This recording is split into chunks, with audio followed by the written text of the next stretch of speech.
안녕하세요. 스토리텔링 수학 지도사를 강의할 최근영입니다. 자, 우리가 스토리텔링 수학 지도사 과정이라고 하면은 최근에 많이 이슈가 되고 있는데요.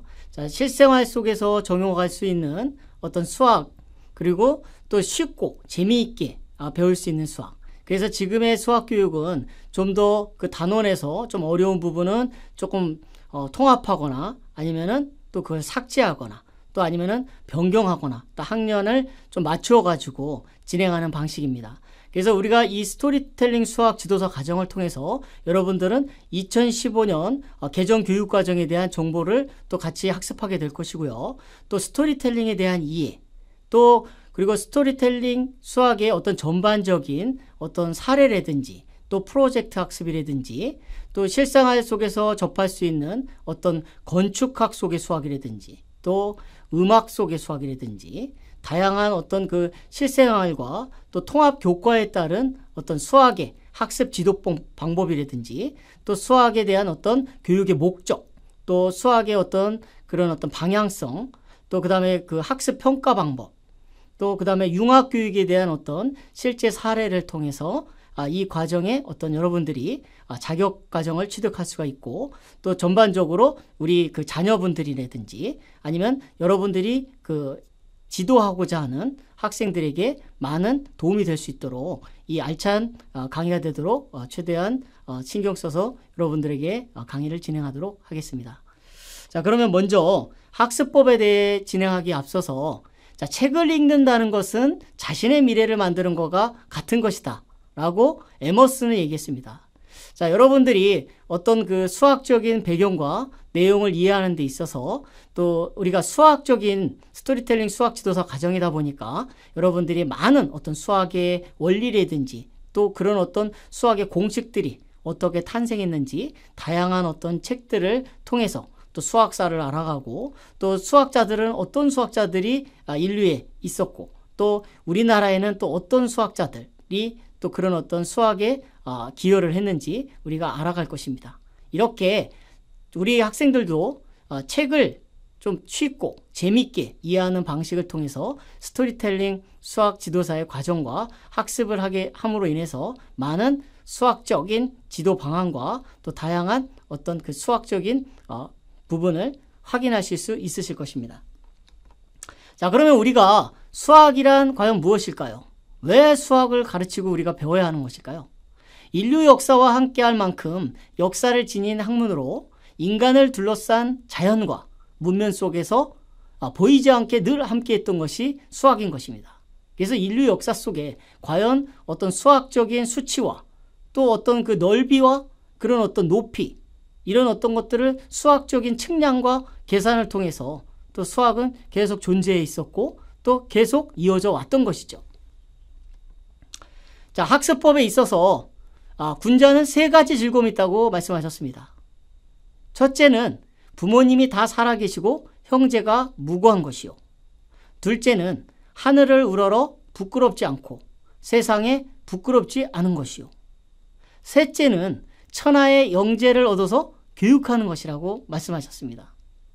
자, 우리가 영재라고 하면 정말 그 대단한 어떤 두뇌와 또 능력을 갖춘 사람을 얘기하는 것이겠죠. 자, 영재는 뭐 이렇게 그 능력에 따라서 만들어지기도 하고 또 훈련이 되기도 하고 또 노력해서 되는 영재가 있고 정말 선천적으로 된 영재가 탄생한다면 그것은 대단한 어떤 능력과 두뇌의 능력을 가지고 있다는 것이죠.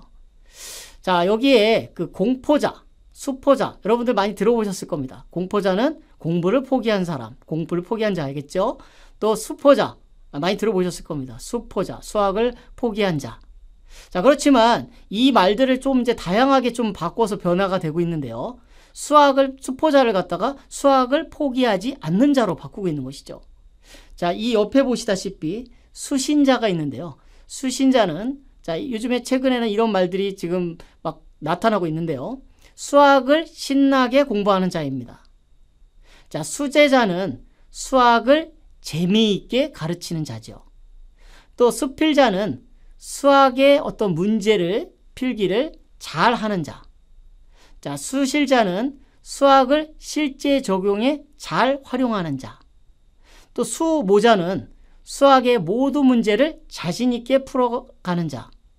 자, 수다자는 수학의 문제를 다양한 방법으로 풀어가는 자. 자, 수문창자가 있는데요. 수학의 문제를 창의적 발상으로 잘 해결하는 자라고 할 수 있겠습니다. 이렇게 다양한 말들이 나오고 있고요. 여러분들도 여기에 이제 해당되는 거에 공감하는 부분도 있고 좀 다르게 생각하는 부분도 있으실 겁니다. 자, 학습법에 있어서 교육이란 사회와 IT의 빠른 변화로 인해서 여러분들이 어린 시절에 초등학교를 졸업하면 또 중학교를 입학하게 되고 또 중학교를 졸업하게 되면 고등학교를 진학하게 되죠. 자, 또 고등학교에 어떤 그 대입 입시를 치러서 또 이제 대학교를 진학하게 되면 이제 성인이 되어서 직장을 다니게 되고 또 사업을 하는 사람들은 여러 가지 어떤 그 마케팅이라든지 또 사업 계획서, 사업에 관련된 모든 것에 대한 어떤 준비를 하게 돼 있죠.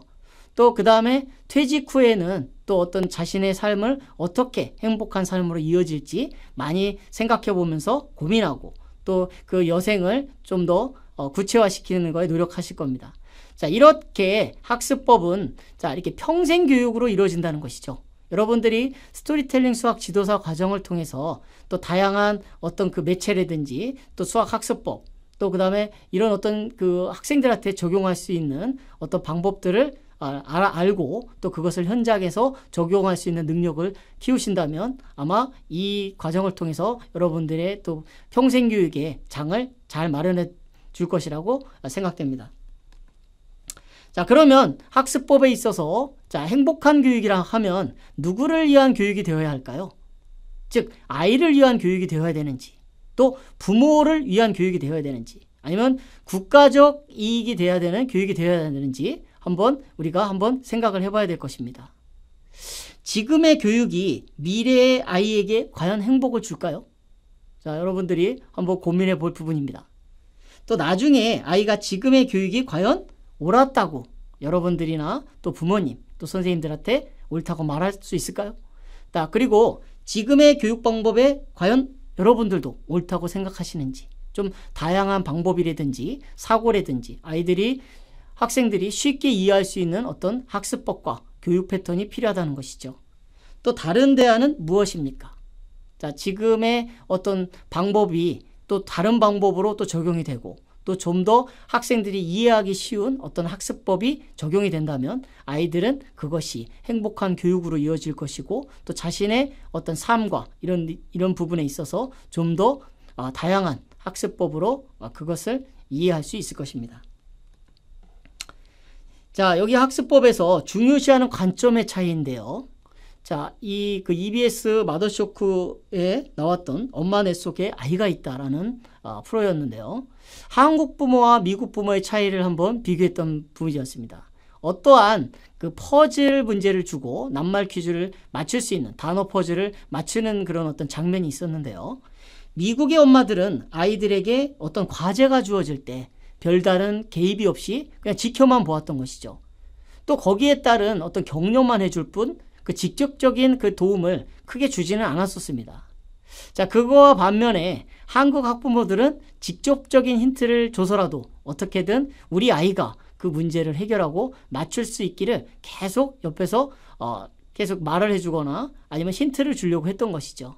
이런 것들이 중요시하는 관점의 차이가 한국 학부모와 또 미국의 학부모가 보여줬던 그 다양한 어떤 측면을 보여준 것입니다. 자, 이렇게 미국의 학부모들은 어떤 그 성취의 과정을 중요시했던 반면에 한국의 학부모들은 어떤 성취의 결과에만 집중해서 그런 것들을 체크하거나 확인하려고 했던 것이죠. 자, 우리가 이런 어떤 과정 속에 결과도 물론 중요하겠지만 어떤 그 과정, 그것을 이루려는 과정 아니면 또 그 문제를 해결하는 과정 속에서 학생들이나 또 성인들은 또 그런 것들이 자신의 그 발전을 가져올 수 있는 것이죠. 자, 그렇다면 우리는 어떤 부모가 되어야 할까요? 자, 우리는 그 지금 스토리텔링 수학 지도서 과정이죠. 자, 이렇게 스토리텔링에 익숙해질 수 있도록 그 여러 방면의 배경 지식을 넓히고 또 다양한 이야기를 많이 접해주는 게 학생들의 어떤 발상을 키우고 또 다양한 사고를 할 수 있을 것입니다. 어린 학생들의 경우에는 그 수학 동화라든지 또 동화 속의 어떤 수학적인 요소를 볼 수 있는 것들을 통해서 많은 어떤 스토리텔링 형식의 책을 접함으로 인해서 쉬운 어떤 그 원리를 찾아갈 수 있다는 것이죠. 그 또한 배운 것을 가지고 우리가 실생활에 연관지어서 생각할 수 있는 힘을 키우고 또 거기에 따른 질문을 많이 해서 의사소통의 기회를 열어줘야 하는 것이 우리 학부모들이나 또 지도하는 선생님으로서의 어떤 역할이 될 것입니다. 자, 여기에서는 엄마들이, 학부모들이 상대적인 이익에 민감하게 반응하는 경우를 확인해 봤는데요. 자, 최근에 그 자녀의 성적 문제에 대해서 많이 관심을 보이시죠? 자, 우리 아이가 과연 학급에서 몇 등을 했는지, 우리 아이는 몇 등을 해야 되는데, 1등을 해야 되는데, 성적이 떨어지면 안 되는데, 또한 어떤 그 교내 대회라든지 각종 그 체육대회 또 이런 어떤 그 활동에서 등수 같은 것들에 어떤 민감하게 보이는 부분이 있었고요. 또 교내에 관련된 어떤 뭐 과학 탐구대회라든지 수학 토론대회, 또 교내 그 논술대회, 토론대회 이런 어떤 시상대회에 대해서 우리 아이가 과연 어떻게 활동을 하고 있고 또 어떤 준비를 하고 있는지 이런 거에 관심이 많이 있었던 거죠. 거기에 또 이제 그 학부모님의 어머님들 같은 경우는 남편의 어떤 그 보너스 부분에 대해서 많은 또 이제 관심에 가지거나 민감한 부분을 보였던 것이죠. 자, 그런데 우리가 부정적인 정서 표현은 어떤 것들이 있을까요? 보통 학부모님들이 아이들한테 이런 말들을 많이 하곤 하죠. 자, 너는 그것밖에 못하니? 또 너는 항상 그렇게 하는 것 같아. 또 옆집 누구누구는 어떻다는데 이렇게 잘한다던데 알아서 한다는데 또 그러니? 또 너는 누구 머리를 닮아서 이렇게 잘 해내지 못하니? 뭐 이런 것들은 부정적인 정서의 표현으로 인해서 많이 학생들에게 많은 어떤 그 힘이 되지 못하고 또 오히려 불안감을 조성하거나 또 정서에 그렇게 맞지 않는다는 것이죠. 자, 그래서 그 폴 수학학교 대안학교에서는 이런 수학이 안 되는 머리는 없다 이런 책도 나와 있는데요. 자, 느리지만 오랫동안 생각하는 것이 가장 빨리 가는 길이다.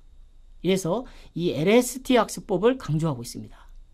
이 LST란 무엇이냐면 수학적 수준을 향상시킬 수 있는 가장 빠르고 효과적인 방법으로 어떤 난관에 부딪혀 있는 문제들을 천천히 끈질기게 어떤 시행착오를 통해 사고하는 훈련을 의미한다고 했습니다. 결국 그것이 수학학습의 출발이라고 할 수 있는데요. 자, 우리가 어떤 하나의 문제를 풀매 있어서 그것에 대한 어떤 몰입과 그 문제를 해결하는 데 있어서 또 그 문제를 자신이 또 해결했을 때의 어떤 행복감, 만족감, 또 이런 뿌듯함을 느낄 수 있겠죠. 자, 그렇지만 그 문제를 학습자가 많이 못 푼다고 해가지고 계속 선생님이나 학부모들이 많은 잔소리라든지 왜 그 문제를 못 풀까? 이렇게 답답해서 한다면 그것을 학습하는 학생 입장에서는 많은 스트레스를 받음으로 인해서 자신의 어떤 문제 해결 능력이 향상되지는 못할 것입니다. 그렇기 때문에 우리는 항상 학생들이 잘 끝까지 그 문제를 해결할 수 있도록 많은 기다려주는 자세가 필요하고 너무 재촉하는 마음을 조금 줄여야 되는 그런 생각을 가져야 될 것입니다. 자, 사고 기반 학습법에서는 몰입이 있는데요. 즉 아인슈타인의 이야기를 좀 하겠습니다. 자, 아인슈타인은 나는 머리가 좋은 것이 아니다.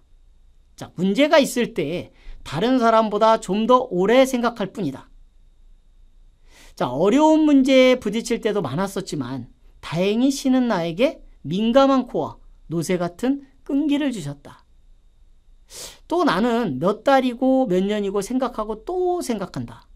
자, 이렇게 자신이 어떤 몰입하는 정신에 대해서 또 이렇게 한번 생각해 볼 수 있다는 것이요. 자기가 우리 여러분들의 자녀들이나 또 여러분들도 어떤 어느 하나에 대해서 집착하거나 또 몰입을 했을 때 그런 것들이 좀 더 아우러질 수 있도록 또 이렇게 집중을 가지고 할 때가 있었을 것입니다. 자, 그래서 아인슈타인은 예전에 자신의 어떤 여동생이 태어났을 때 그 자신의 여동생이 마치 이렇게 움직이고 이런 것들 신기하기 위해서 여동생이 마치 장난감이라고 이렇게 표현한 적도 있었다고 그러죠. 그래서 하나의 어떤 그 일화이긴 하지만 그렇게 어떤 그 자신이 신기하기도 하고 또 생명을 갖다가 그렇게 장난감으로 표현했던 사례도 있었다고 합니다. 자, 이렇게 아인슈타인은 그러다 보면 99번은 좀 틀리고 100번째가 되어서야 겨우 맞는 답을 얻어낸다 했습니다. 이렇게 어떤 그 하나의 과정을 몰입하는 과정 속에서 자신이 또 그 반복하지 않도록 실수를 좀 줄여가면서 또 다양하게 어떤 사고 기반을 가짐으로 인해서 자신이 또 해결하고자 하는, 얻고자 하는 답을 얻어냈을 때 더 그 만족감과 기쁨은 크다고 할 수 있는 것이죠. 자, 그래서 사고 기반 학습법에서 몰입의 사전적 의미를 한번 보겠는데요. 자, 깊이 파고들거나 빠지는 현상이죠. 즉, 시간 또 공간, 자신의 생각까지도 잊을 만큼의 어떤 심리적 상태를 이야기하는 것이죠. 즉, 모든 의식과 신체의 각 기관은 하나의 어떤 목표로 초점을 두고 있고 또 거기에 즐거움과 자기 충족감을 준다고 했습니다. 자, 우리가 몰입의 조건을 한번 보시면 사슴을 사냥하는 호랑이를 하나 예를 들겠는데요. 어떤 그 호랑이가 사슴을 잡기 위한 어떤 그 명확한 목표 설정이 있다는 것이죠. 또 그거에 대한 어떤 우리가 몰입의 조건에서 그 분명한 피드백과 또 그것이 과연 도전 가능한 일이고 또 기능적인 조화가 이루어지는 것을 우리가 몰입의 조건으로 볼 수 있는 것입니다. 자, 창의성의 즐거움인데요. 자, 창의성, 즉 지능은 즉 내외 활동으로 즉 고속도로를 달려가는 것과 같다고 할 수 있겠습니다. 여기서 창의성이란 개인의 어떤 인지 과정, 또 성장 과정, 또 개인적 태도에 의해 결정되는 또 남다른 도전 정식, 도전 의식이라고 생각하고 또 구불구불하고 포장이 안 된 길을 가는 것과 같다. 이렇게 표현했습니다. 즉 수학적 창의성이 있는 학생은 어떤 학생들일까요? 즉 알고 있는 지식을 활용해서 논리와 체계를 가지고 추론하고 또 직관적 사고력, 즉 통찰력으로 그것을 해결하거나 접근하는 학생을 수학적 창의성 있는 학생이라고 말하는 것입니다. 자, 그래서 창의성이란 어떤 사전적 의미를 확인해 보겠는데요. 새로운 관계를 지각하거나 비범한 아이디어를 산출하거나 또는 전통적 사고 유형에서 벗어나 새로운 유형으로 사고하는 능력을 말하는 것입니다. 또 창의성과 또 창의력을 구분했는데요. 창의력이란 어떤 이러한 새로운 생각을 해내는 힘으로 결국 창의성과 창의력은 동요라고도 할 수 있겠는데요. 자, 우리나라의 성인이나 학생들 또 모든 사람들은 창의성은 다 있다고 볼 수 있습니다. 그렇지만 그것을 창의적인 사고력, 즉 창의력을 키우기 위한 부분에서는 어떤 그 많은 훈련과 노력이 필요하다는 것이죠. 그래서 창의력은 길러질 수 있는 것입니다. 즉 방법에는 여러 가지들이 있겠지만 창의라는 것에는 전혀 새로운 독창적인 것도 있을 수 있겠지만 모방을 통해서 즉 A는 A-로 B는 B-로 만들거나 혹은 A 더하기 B는 C다 이퀄 A-와 B로 만드는 행위도 있다고 할 수 있겠습니다. 자, 여기 그 물고기가 비춰진 사진이 하나 있는데요. 이 사진은 제가 찍은 사진입니다. 이 사진에 보면 어떤 건물이 그 물빛에 비쳐 보이는 사진인데요. 자, 이것은 바로 이런 것과 같습니다. 이 날은 아스팔트가 움푹 패인 곳에 그 그림을 그린 사람은 물고기를 그렸을 것입니다. 그래서 이제 비가 온 후에 그 움푹 패인 아스팔트에는 마치 물고기가 헤엄을 치는 것과 같아서 이런 부분이 어떤 추론하건대 창의적 발상이 아닐지 한번 이렇게 다양한 시간과 그 공간을 이용할 수 있는 것을 창의성이라고 볼 수도 있겠습니다. 자, 그래서 학습법에 있어서 그 교육 패러다임의 변화를 한번 확인해 보겠는데요. 한국의 영재교육에 대해서 한번 짚어보도록 하겠습니다. 자, 우리나라의 영재교육은 수학, 언어, 과학 중심의 교육을 중심으로 해왔던 것이죠. 즉, 그래서 기존 지식에 대한 어떤 주입식, 또 시험 위주의 교육을 영재교육으로 삼아왔던 것입니다. 또 과제 연구라든지 또 심화 학습 또 이런 것들을 통해서 선행 학습을 강화시켰던 것이죠. 자, 그래서 창의성과 리더십 부분에 대한 어떤 교육적인 것들은 좀 전반적으로 활성화되지 못했던 것이 한국의 영재교육의 어떤 단면을 보여주고 있는 것입니다. 자, 그렇다면 교육 패러다임의 변화에 있어서 외국의 영재교육은 어떤 교육이 이루어지고 있을까요? 그 첫 번째, 인재상이라든지 교육 철학과 목표를 한번 확인해 보겠는데요. 자, 첫 번째, 그 인재상은 성적 우수자라든지 그 머리 좋고 똑똑한 사람을 찾지만은 않는다는 것입니다. 자, 미래 사회에 기여할 현명한 리더를 찾거나 그것 뽑고자 하는 것이죠. 그래서 외국의 영재교육에 있어서는 주입식 교육으로 선행학습으로 어떤 결과라든지 성적 위주의 교육을 바라보는 시점이 아니고 어떤 그 과정을 통해서 자신의 꿈과 열정 또 창의성 어떤 그 토론, 스피치 능력을 중요시한다는 것이죠. 자, 그것들을 통해서 즉 사회적 책임과 또 사회에 많은 기여를 할 수 있다는 것이죠. 그것을 통해서 봉사와 리더십을 강조하는 인재상과 교육 철학의 목표를 두고 있는 것입니다. 자, 그리고 또 입학사정관제는 자, 그 다양한 요소로 그 어떤 꿈과 끼와 또 어떤 자기소개서 또 그동안에 자신이 어떤 그 목표를 향해서 달려왔던 것을 선발하는 전형이라고 볼 수 있죠. 자, 우리나라에서도 그 수시 전형의 입학사정관 전형이 도입되어서 많은 학생들의 어떤 꿈과 또 그 학과에 맞는 어떤 그 준비들을 해가면서 대학에서는 그 자신들이 원하는 인재상을 그 우선 학생들을 발굴하고 또 이렇게 합격시키는 것이죠. 자, 그래서 우리가 교육 패러다임의 학습법의 진로 교육도 상당히 중요한 부분을 차지하고 있습니다. 자, 꿈의 교육적 중요성을 인식하고 또 꿈의 목표가 설정되었다면 그것이 희망적인 요소와 또 긍정적인 마인드 또 동기부여를 통해서 내가 그 자신이 가고자 하는 어떤 진로에 열정을 많이 쏟아부어야 한다는 것이죠. 거기에 학과 공부라든지 교과의 활동, 즉 학교 그 동아리 활동이라든지 또 리더십 함양을 할 수 있는 어떤 그 체험 활동을 통해서 경험을 할 수 있다는 것이죠. 자, 과연 학습자들이나 또 여러분들의 꿈은 과연 누가 결정하는 것일까요? 과연 본인들일까요? 부모님일까요? 아니면 교사일까요? 아니면 좀 체험 활동을 통해서 내 꿈이 결정되는 것일까요? 아니면 롤 모델을 통해서 내가 내 진로와 꿈을 결정하는 것일까요? 물론 여러 가지 요소와 또 어떤 조력자와 또 멘토 뭐 이런 것들이 다 필요한 것이지만 진로는 자신이 하고자 하는 본인 스스로의 어떤 선택과 자신이 좋아하는 아니면 하고자 하는 분야의 진로를 선택하는 것이 바람직한 선택이라고 볼 수 있는 것이죠. 자, 그렇다면 우리들은 무엇을 지도해야 하는 것일까요?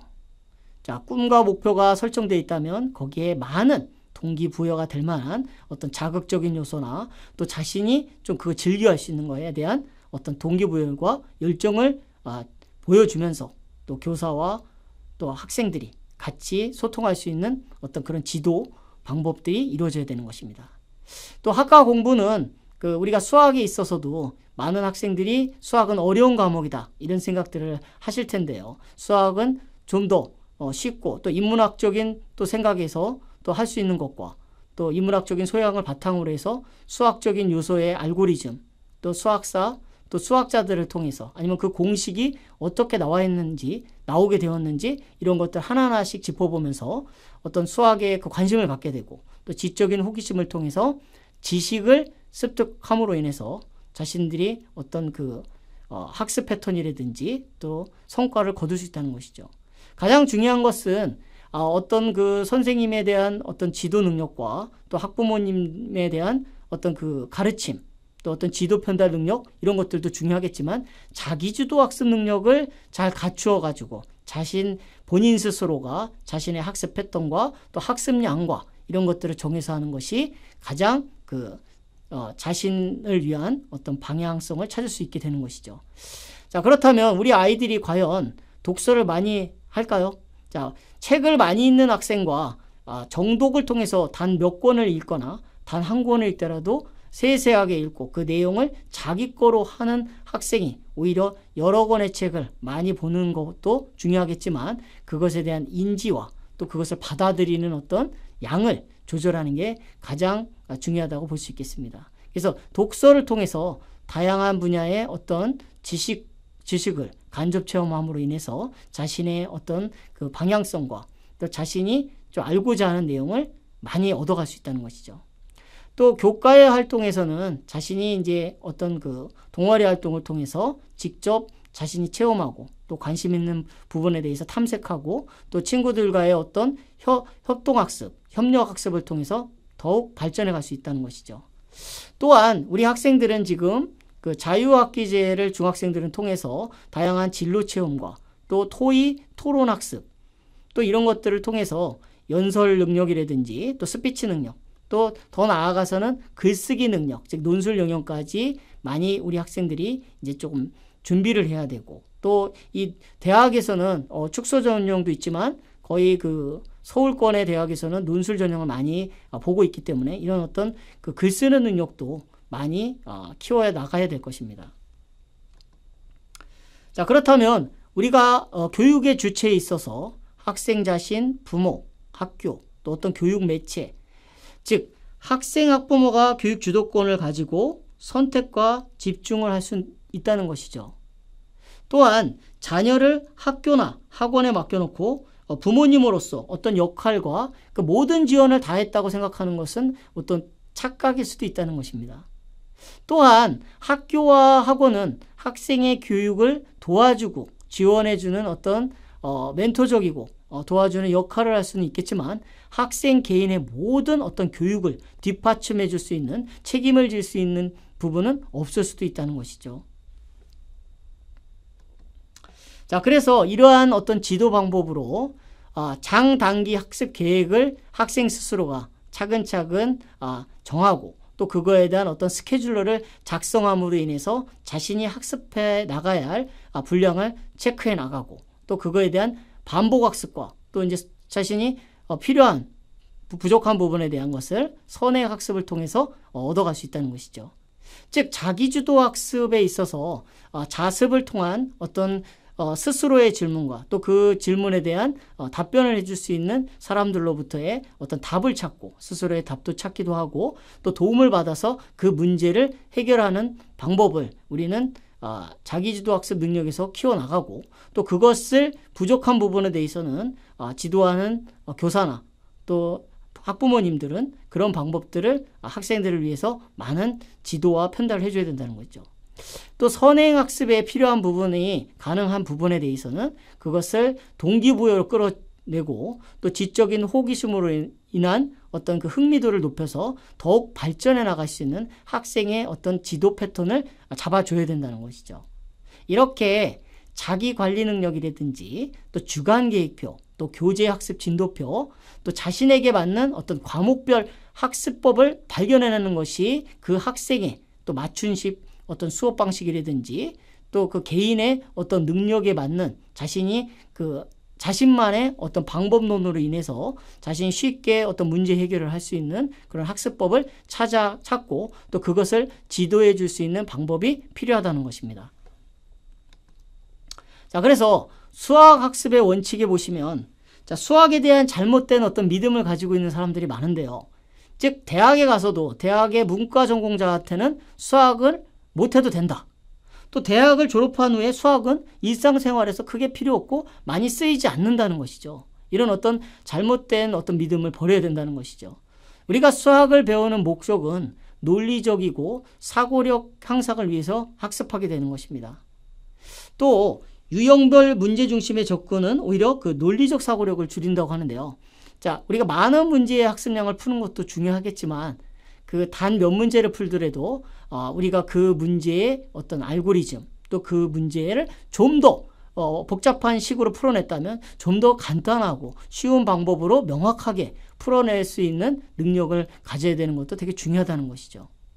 자, 이렇게 수학학습의 원칙에서는 자신이 재밌어하고 좋아하는 부분에 대해서는 단원에 대해서 지적 호기심을 가지고 동기유발을 통해서 어떤 융합 융합적 사고, 즉 융합 복합적 어떤 통섭적 사고 이런 것들을 해서 타 교과와 연결할 수 있는 어떤 그런 스팀형의 그런 어떤 교육이 바탕이 되어야 된다는 것이죠.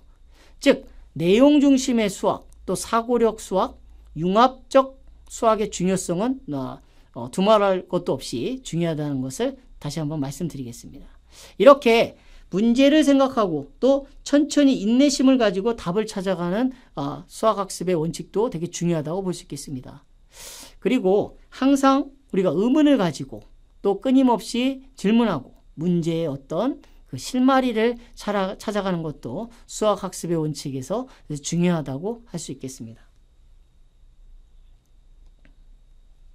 자, 그렇다면 창의융합 인재교육이란 과연 무엇일까요? 자, 독서와 체험학습을 통해 꿈과 목표를 갖기 위함인 것입니다. 자, 그래서 자신이 어떤 책을 통해서 또 이런 어떤 직접적이고 또 간접적인 어떤 체험을 통해서 또 자신의 어떤 진로와 방향성을 찾아서 자신이 원하고자 하는 어떤 진로를 찾아가는 것이 중요하다고 할 수 있겠습니다. 또한 그 관심 분야의 어떤 융합적 창의성을 개발하는 것도 하나의 어떤 우리가 그 창의 융합 인재교육의 핵심이라고 할 수 있겠죠. 또한 적성 재능을 반영한 진학과 진로 선택이 창의 융합 인재교육에 있어서 자신의 어떤 진로 방향성을 찾아가는 게 또 우리 학생들에게든 많은 큰 도움이 된다는 것이죠.